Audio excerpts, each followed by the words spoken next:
Hey everyone, Dr. Rob here. I want to take a moment to spotlight my sponsors, Professional Co-op, empowering clinicians with premium access to top-tier lab services at a fraction of the cost. Since 2001, Professional Co-op has redefined what efficient, patient-centered support should look like. No hidden fees, no minimums, and you only pay for completed tests. It's lab access made simple, transparent, and affordable. Trusted by licensed healthcare professionals across the country, Professional Co-op is your strategic partner in delivering high-quality care. Discover more at www.professionalco-op.com.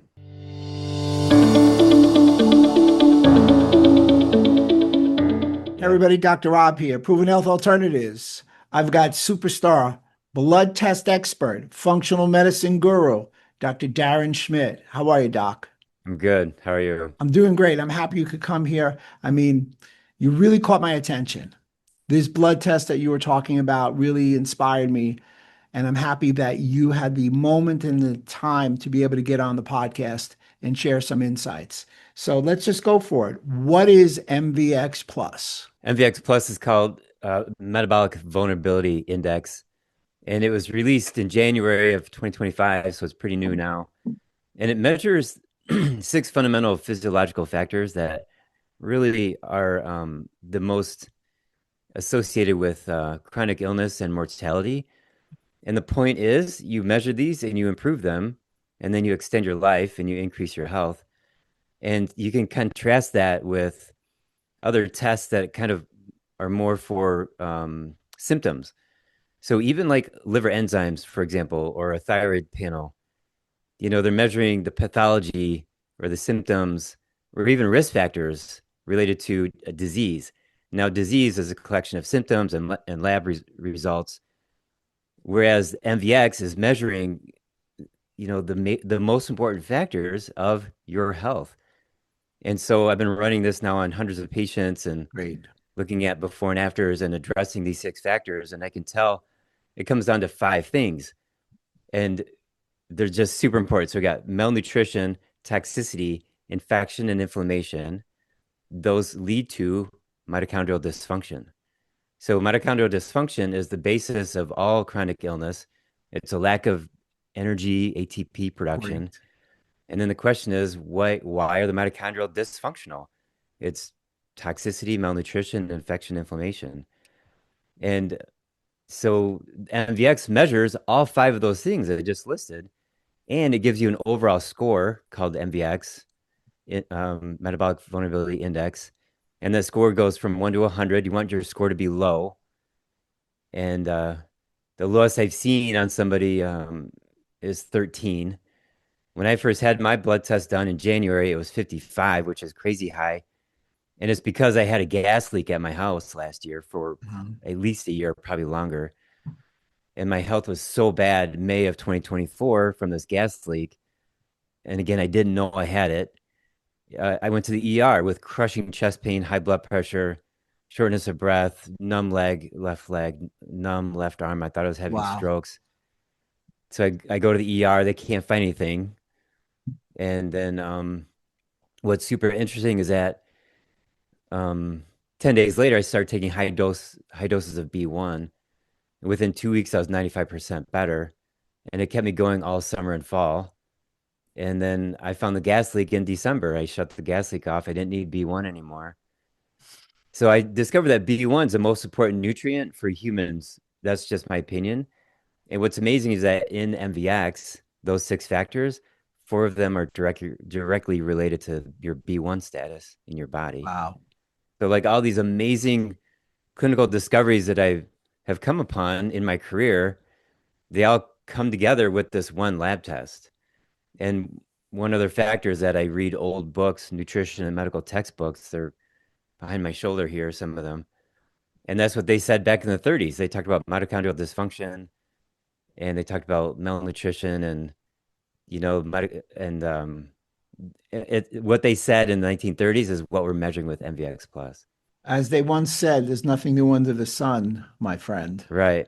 And I think that the doctors back then were way more ethical and not sucked into the pharmaceutical companies like they are now since World War II. big pharma has been very powerful, and the research changed dramatically after World War II. And so now Right. we're getting back to the original vitamin nutrition, like healing your body, clinical research and education. And MVX is like it not only does it track your overall health, like with that number 1 to 100, it also guides you down the right path. And then you can use it to monitor your progress. It's amazing. You are without question enthusiastic about it, and I'm stoked as well. So to recap what you said before, there are four leads to mitochondrial function: malnutrition, inflammation, infection, and Toxicity. toxicity, all leading to this black cloud above our head called mitochondrial dysfunction, which is the leading cause of neurodegeneration. One of the best tests for mitochondrial dysfunction, and I'm going to throw it in there, longevity, is MVX. There's 6 factors for MVX, which of course leads us to the follow-up question. What are those 6 markers? Okay, the 6 markers, starting from the beginning when you get your lab report, the first one's called GlycA, and that is not related to glycogen. It's related to inflammation and infection. So GlycA is associated with a lot of inflammatory markers, such as C-reactive protein, interleukin 6, TNF alpha, and on and on. And so when GlycA is too high, then you have to dig a little bit deeper with lab tests, for example, and you can find out, well, is it an infection? And you can run panels for that. And then you can find out, is it inflammation? And there's one panel for that I recommend. It's called the hypercoagulation panel. And that's through professional co-op services. So that's GlycA. So in my clinical experience, you want your score to be less than 300. And when you get the report from the lab, it says less than 400 is fine. I don't agree with that. I think it should be Right. less than 300. Now you're That's the talking first the one. you're talking the marker for glycogen A, right? GlycA, GlycA. GlycA. We'll call it GlycA. I Yeah, shouldn't say glycogen because I'm going to mislead people. GlycA. right. Because yeah, it's not related to glycogen. And the reason that 300's a more appropriate number than 400 is you and I both live in the equivocal arena in that, People, those markers are specific to people who want to be truly optimized healthy, not just the, generally healthy. yeah, exactly. So it's an ideal to be less than 300. You optimize your health as your score goes down and it gets below 300, which is a great point because, we're looking at regular lab tests and there's this range, and then people target like, oh, this number, like cholesterol, like 201 is bad, but 200 is good, or 199 is good, right? Right. There's that line. It doesn't work that way so much with MVX. It's more of a trend. So if your GlycA is 400 and then 300, you bring it down. That's great. Now, if it goes down to 250, that's even better. The lowest I've seen is, I think, 227. So it's like, just keep it down, bring it down, keep it down. So that's how Outstanding. that works. So GlycA is elevated in both acute and chronic inflammatory conditions, making it a Yeah. useful marker for assessing the overall inflammatory state of the body. Acute and chronic. Yes. Outstanding. So that's number one. Now I'm gonna put you on the hot seat just a little bit because I'm from New Go York. I for it. apologize. Would Fine. you say it's probably the most comprehensive inflammatory marker, or at least one of the most It comprehensive? absolutely is, I think, the most comprehensive inflammatory marker. So I ran it on somebody. This is part of MVX, and his GlycA was high, and he goes, "Oh, that reminds me, I need to run C-reactive protein." And I was like, "Wait, what? No, it's all in there. It's in there. GlycA is the best marker for inflammation and it's in the research how it's associated with, and it lists off like 6, 7, 8 different inflammatory markers. Just run GlycA, just and have that be your marker. What would be your second marker out of the 6? The second one is the small HDL particle number. So when I say that, it's a special type of HDL. When you go to the cardiologist, they run your lipids, they test LDL, HDL. No, it's not that. This is run through a machine called NMR. All the MVX factors are NMR tested, And this is small HDL particles, not large.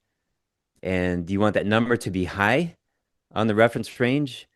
And so what I tell my patients is the goal is 19 or higher. It's related to toxicity. It's not related to diet.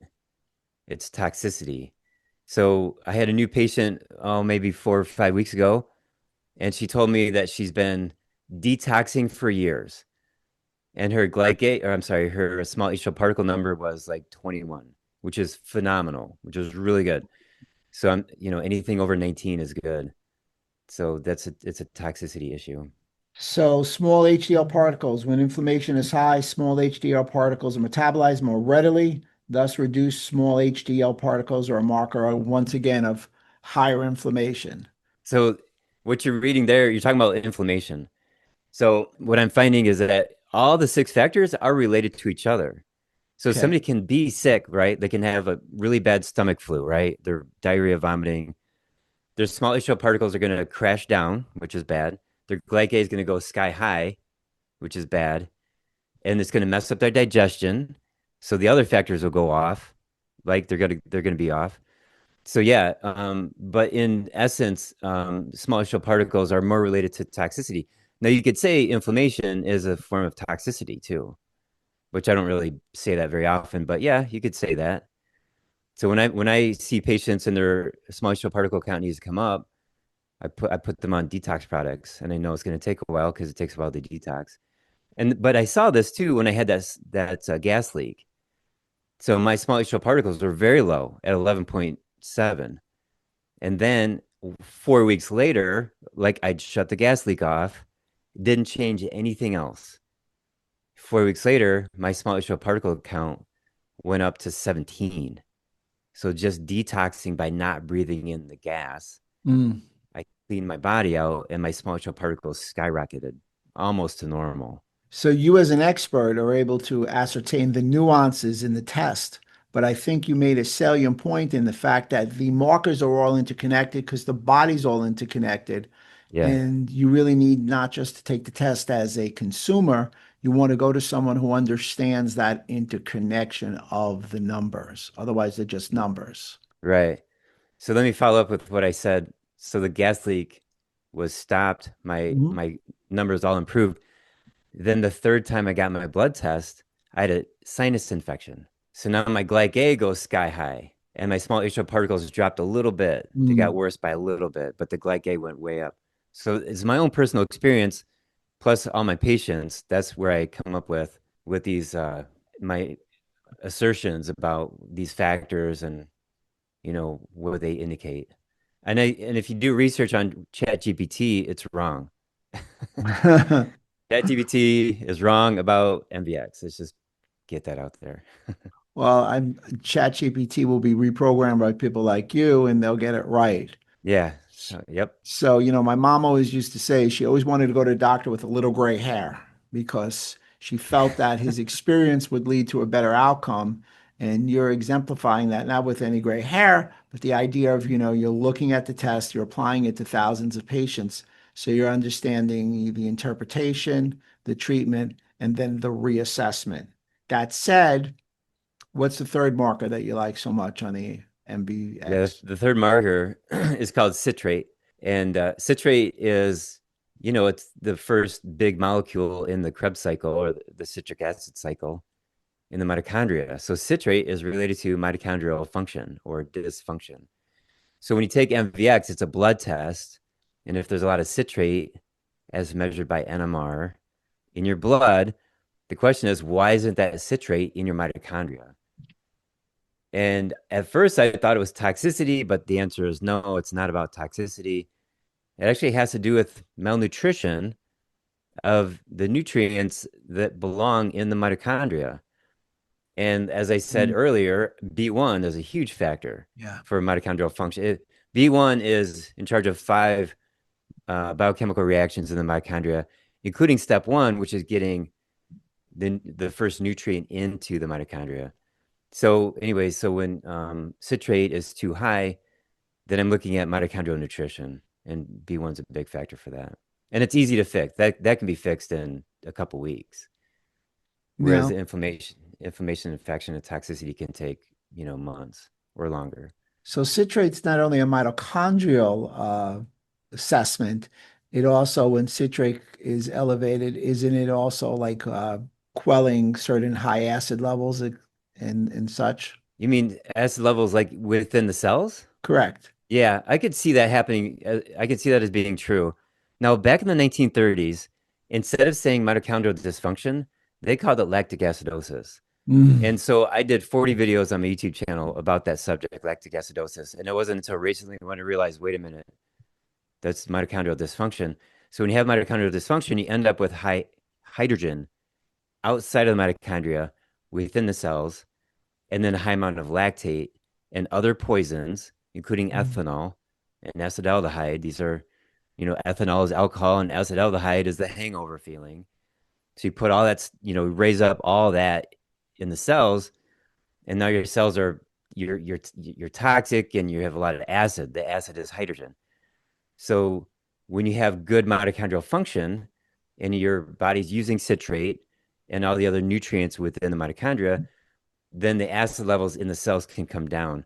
Also, eating red meat um, has a lot of heme iron and myoglobin, which infuses oxygen deep into the cells, and then the oxygen hooks up with hydrogen, forms water, and that gets rid of the acid too. So yeah, the answer to that is yes.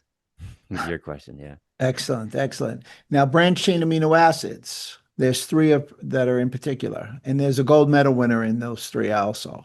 Right. So the last three of the six factors are the branched chain amino acids, valine, leucine, and isoleucine. The reason why they're special is because when they go up too high in the blood, it shuts off the liver's ability to defat itself, and you end up with Mm. fatty liver. This is half of Americans with fatty liver. And you can blame a high carbohydrate, malnourishing diet, like, refined grains and sugar, that depletes B1 Mm. and causes type 2 diabetes, etc. But the fatty liver gives you hypertension, insulin resistance, you know, um, and it's all metabolic syndrome. So, in order to fix that up, do a low carb diet, keto, carnivore, and then add in B1. So then your body can defat itself. And the keto diet's been shown to reduce fatty liver by 31% in 6 days. So that's why. And now the other aspect of those amino acids, they can be too high. And the solution is what I just said, the low carb diet plus adding B1, but they can be too low. And that's malnourishment. Like the term malnourishment is because of those branched chain amino acids being too low or too high. But when they're too low, the person's got to eat more meat, cut back on the sugar, reduce the sugar to zero, and then again add in B1. So for the first time in my 25-year career, I'm telling people you're malnourished. And with this MVX, it's like if you're in the nutrition field, you should be able to tell somebody with confidence, like you need to eat more meat, you're malnourished, or you need B1, you're malnourished. And this MVX tells us that. So GlycA, small HDL are indicators of inflammation, but citrate and the branched chain amino acids would be indicators of malnutrition. Right. So GlycA and small HDL particles are inflammation, infection, and toxicity. And then the citrate and the branched chain amino acids are malnutrition. So you like the keto diet. I agree with you. I found it to be quite effective as one of the choice diets. What I really like, and you highlighted, and everybody, if they're going to write something down, is a lot of people who are keto or carnivore oriented claim there's enough nutrients that you don't need anything from plants. You said that you have to add B1. So I think that that was a real good takeaway. And I Yeah, appreciate that absolutely. because I don't believe there's any one diet. I know you don't either. It's a compilation of a lot of different options. Now, you Right. also have this 7-step program that I really liked. So, what are the 7 steps to improve NVX Plus? Okay, so the 7 steps is a compilation of steps to take that I borrowed from a lot of other clinicians, and especially there's a company called Cellcore Biosciences, and the founder of that company, he had what he called the 5-step roadmap to health. So I added to that. I kind of changed it around a little bit. Now here's the 7 steps. So step one is diet, and then step two is called energy. meaning increase the mitochondrial energy production. Step 3 is drainage. That means make sure that your organs that clean the body out are working well. That's liver, kidneys, colon, lymphatic system, Mm. etc. Step 4 is cleaning out the intestines. And there's a few supplements that I use, and that's where you get out tapeworms and ropeworms and mucoid plaques and stuff like that. And then step 5 is where you help your immune system get rid of organisms from head to toe. Okay. Okay. And then step 6 is detoxification. That's the metals, chemicals, and radioactive elements. Step 7 is the intracellular organisms like Lyme. And you can also have candida, mold, parasites in your cells. That's where they come out in step 7. Then there's one more step, that's O for optimization. So with step O, you're just supplying specific organ support and minerals, and just keep your health up. So to recap your 7-step optimization program: diet, too much sugar, too many anti-nutrients from plants. Not enough protein. Don't be afraid of meat. I took this from Exactly. your YouTube. I don't want you to think that I'm able to I have my notes in front of me. Okay, good. Energy production in our cell. You love the ketogenic diet, makes more ATP than carbohydrates without question. Organs of excretion, drainage, kidneys, lymphatics, liver, colon, sinuses, skin, and lung. I love the fact that you tied, we talked about this before, the liver and the gut. You can't, whatever you do to your gut, you do to your liver. Whatever you do to your liver, you do to your gut. Intestinal parasites. So that's actually passing guys that are not paying rent, but yet taking space up in your body. Your body cleanse, but it's not necessarily a detox. It's cleaning your whole body from head to toe. I did hear a number, and can you validate it? 60% of parasites are removed Oh, from the so body yeah, cleanse. when I put people on these parasite supplements to clean out their intestines, it's about 60% of the people actually see some really weird stuff coming out, meaning parasites or, you know, bags of mucus. I mean, I got pictures. It's just wild. That would be a And then the other great 40, Instagram picture. yeah. I mean, I put some of these pictures on TikTok, and then they shadow ban that video. All right, maybe we'll pass on that idea then. Yeah. And you also said detox. You talked about the cells, and the O is for optimization. So, how can you take this test, take this 7-step, if you're a practitioner, and implement this in your office seamlessly? Right. So, yeah, I just want to clarify that the 7 steps I created in 2018, and the 7 steps are the solution for any problem in MVX. And my 7 steps, again, it goes back to the 1930s. This is 100 years of really good holistic clinical care coming together. And now we're able to test it and guide and track progress with MVX Plus. The way you get MVX Plus is a doctor can order it through LabCorp. It's number, what is it, 123608, I believe. And it's really quite inexpensive. So you can ask your doctor about that. And then if you don't have a holistic doctor, you can actually get it from my website. My website is thenhcaa.com. And in the upper right corner of the front page, it says MVX test. We charge $89 for it. And you can order it that way. And then you get the blood draw at LabCorp, and you have to be fasted for 10 to 12 hours. So just go in the morning, don't eat breakfast. And that one vial, the turnaround time is like 7 days. It's really easy. Great stuff. So that's how you would implement it.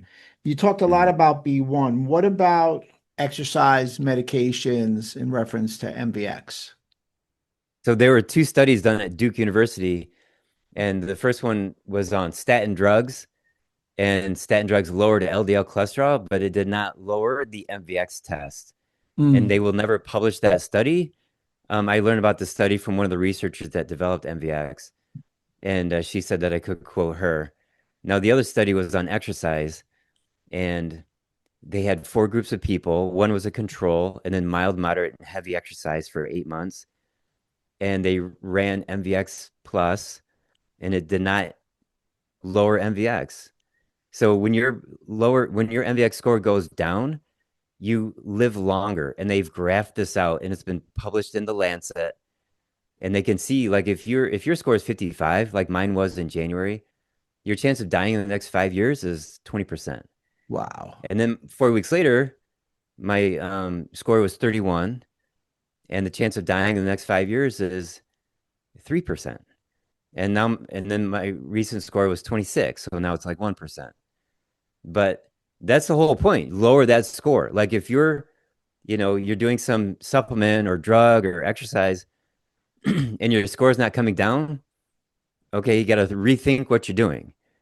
And you got to get that MVX score down. That's what it's all about. And again, MVX will guide you. Is it infection, inflammation, toxicity, or malnutrition?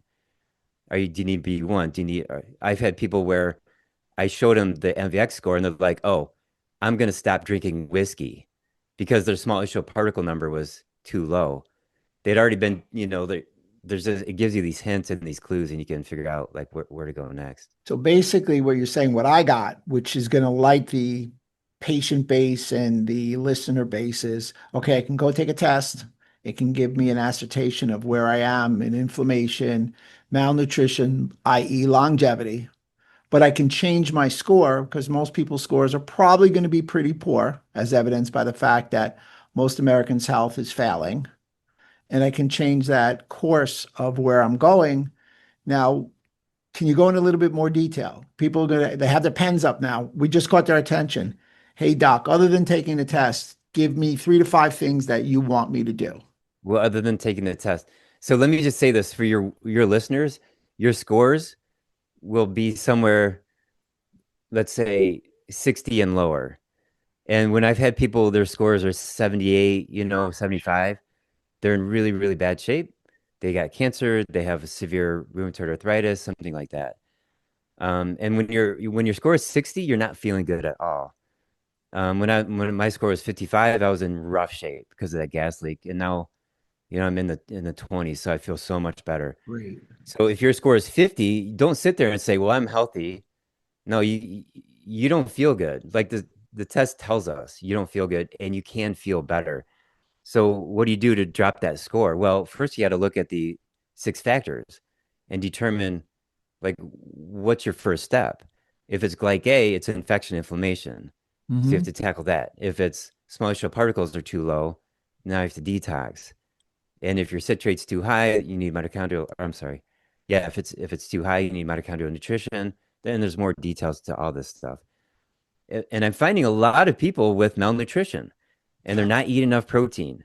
And they think that plants are good. Like the plants, they just don't have enough protein, to be honest. Here's my statement on plants versus meat. Plants are medicine and meat is food. So meat is food, plants are medicine. Now, some people need fiber. That's medicine. Other people don't need fiber. And some people need phytonutrients for whatever reason. Their body likes it. I think that's medicine. But meat is food. Okay. And MVX measures the protein status in your body. And I've seen it over and over again now since I've been running MVX since January. I'm finding people malnourished. One time I had this guy and his sister came in. She was malnourished. It showed on MVX. And they're, brother, sister. And he points at her. He goes, "Yeah, you eat sugar every day and you don't eat enough meat."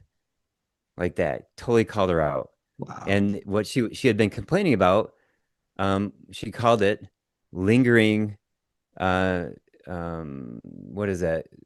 C. difficile. She had a bacterial infection in the fall with a lot of diarrhea and fatigue and anemia and hair loss. And so it was continuing for 6 months or longer. But that wasn't the issue. It was her diet was terrible. Hmm. Sugar every day, not enough meat. So within 3, 4 weeks, she was doing so much better, just changing her diet. And MVX told us. Now, without MVX, I'd be like, okay, let's look for bacteria, let's look for immune problems. Mm-mm. It wasn't that. It was malnutrition, simply malnutrition. I'm finding that more and more with this test. That's like mind blowing when you think about it.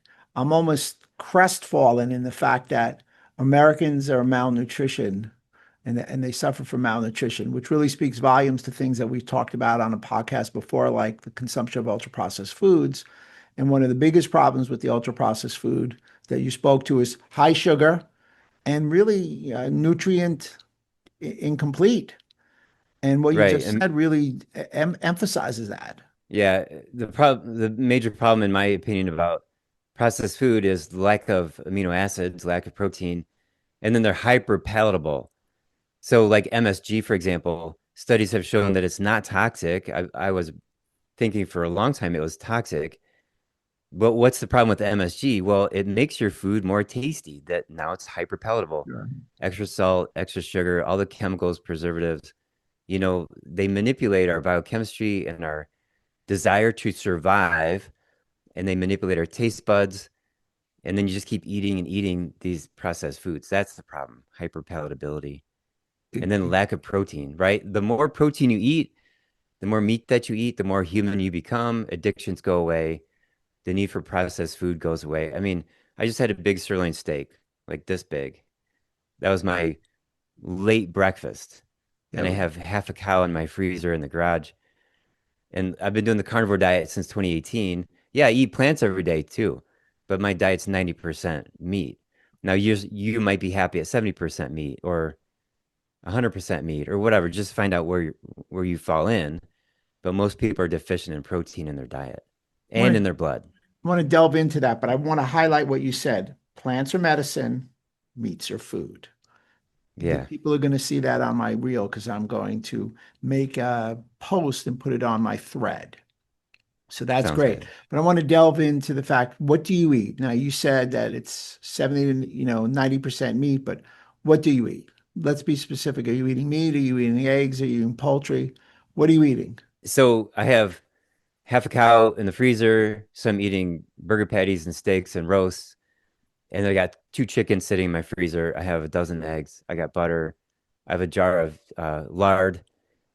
And right now I'm making yogurt, the El Ruderi yogurt. You may have heard of that.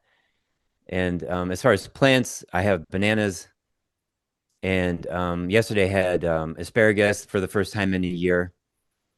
And my girlfriend eats more plants than I do. So she buys the plants and I end up eating them.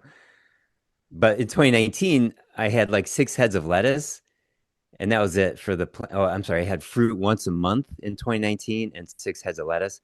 Otherwise, it was just meat, and I was more carnivore then than ever before. And so it's kind of a boring diet, but man, it feels so good. And people ask me, "Aren't you bored?" It's like, no, this is. It always tastes good. It's always satisfying. I had salt, and I have pepper, and I just eat the meat, and it's like the best food on the planet for human beings. It's the you know natural proper human diet. I mean, and you're nice and trim. You have no body composition issues. That's very clear. Look great for your age. I know you hate that. I hate that too, but it is a term that we use.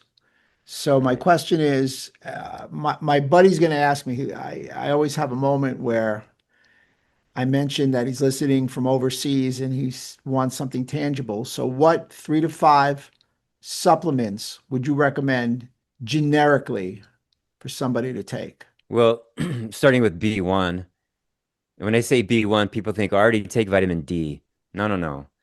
B as in boy, B1. There's several kinds. There's the water soluble kind that was made in a lab in 1934 called thiamine hydrochloride or thiamine mononitrate. And that would be for maintenance, like 250 milligrams per day for maintenance. But therapeutically, there's two fat soluble B1s. One's called benfotiamine. That's for the body. So this is life saving right here. What I'm going to tell you. So when I had the gas leak, I couldn't breathe. I had high blood pressure, chest pain, terrible. Within within 1 hour of taking benfotiamine B1, I was breathing easier, and in 2 weeks, I was 95% better. It kept me going all summer and fall of 2024, despite still having the gas leak at my house. So most people need benfotiamine for about 6 months. So by November, I was having a recurrence of some of the symptoms that B1 fixed. So then I stopped B1, and then all those symptoms went away, and I was good. And then December 7th, I found the gas leak. So this is one thing about B1 I haven't found with any other supplements. It'll solve symptoms at the beginning, and when you're done with B1, it'll create those same symptoms at the end. So it's like telling you stop now. So most people, like I said, most people need benfotiamine for about 6 months. But when you stop it, if you feel worse again, just go back on it. Another form of B1 that's fat soluble is called TTFD, and that's for the brain. And so dementia, short-term memory problems, even like high doses of TTFD for Alzheimer's, Parkinson's. And there's research on this. So I'm not just making this stuff up. So let me get back to the benfotiamine. It increases oxygen in the blood. It gets the oxygen from the blood into the cells. It helps the body make carbon dioxide, and then it gets the carbon dioxide out of the cells and then out through your breath. B1's the best nutrient for the nervous system, including the brain and the cerebellum and the brainstem and the vagus nerve, which goes down from here all the way to your organs. So there's a lot of digestive problems people have because of B1 deficiency. So it controls gallbladder squeezing bile and peristalsis and stomach churning and sweating and sexual function. B1 is really good for the whole autonomic nervous system. So you asked me about five or so supplements. B1 is number one, like number one, two, and three. Let's just put it that way. Sounds And then great. I could go on about vitamin D and magnesium and stuff like that, but they've already heard that. You Yeah, could take enzymes and hydrochloric acid. I'm always on some kind of a detox product. So let's just finish off my list. So B1's at the top, and then any kind of liver support or detox product. So the detox product could be a binder like activated charcoal, diatomaceous earth, bentonite clay. It could be an acetylcysteine, to get the machinery of the mitochondria working better, glutathione style supplements, or maybe liver herbs, gallbladder support, gallbladder flushing. So it's kind of I'm giving you broad answers regarding that, but it's kind of like if these are my recommendations, B1 and then always detox. great. That's my answer. I'm a Okay, big good. believer. We talked about that before. We think that detox went the way of the Whig Party, but you and I both detox our patients regularly, and it should be an everyday, uh, in everybody's everyday toolbox. So we agree that MVX is a choice for longevity. It should be a test that everybody should take. It's new to the market. What other blood lab markers would you look for beyond MVX, and where would you get them from? Okay, good question. So if the small HO particle number is too low and you want to find the toxins, I use total tox burden from Vibrant Wellness. If the GlycA is too high, there's two labs I like to use. The first one is for the organisms. It's called Array 12, and the lab is called Cyrex with a Mhm. C. Cyrex Array 12. And then the other aspect of GlycA being high is inflammation. So I already mentioned the hypercoagulation panel from professional co-op services. And then if the citrate is too high and it could be too low, then I recommend the O test, organic acid test, measuring mitochondrial function. And then if the amino acids are too high or too low, you can't use the O test again, but it's primarily looking at the diet and sugar versus meat. You can retest MVX like every 6 weeks. It's a good So I've been point. doing it every 4 weeks since January. I've run six now or whatever. So just monitoring my health every 4 weeks. And with my patients, I'm saying about every 6 weeks or so, because it's so inexpensive and it's so easy. So it's inexpensive, it's easy, and the turnaround time is quick, and you can make improvements. So when people go gluten free, and you and I are both gluten free, theoretically, it takes 90 days for symptomologies to abate. However, this MVX test, if you adhere to your protocol, something or at least in a formation of your 7 step, you can have a turnaround time and make a change in the test in 6 weeks. That's correct? Oh yeah, you can make a change in 10 days. Yeah. I've had people run it every like in 10 days. Well, it really begs the question, where can I get the test and where can I find a practitioner like you or you? Well, you find me from my website at it's thenhcaa.com. And then it's so new, you kind of have to ask your holistic doctor to run it or your regular doctor to run it. The only people that know how to read it really well are the people that have learned from me, because I'm the only one, trying to figure it out initially. And now I got a team of people, and we're doing some doctor trainings and stuff. Great. So it's all a work in progress. I look forward to seeing you at the next symposium. Keep up the work. Keep on improving the name of chiropractic and chiropractic in the guise of functional nutrition, functional medicine, functional health, and all that. Ladies and gentlemen, it's been great. Dr. Darren Schmidt, Dr. Rob Silverman, Proven Health Alternatives, always yours in health.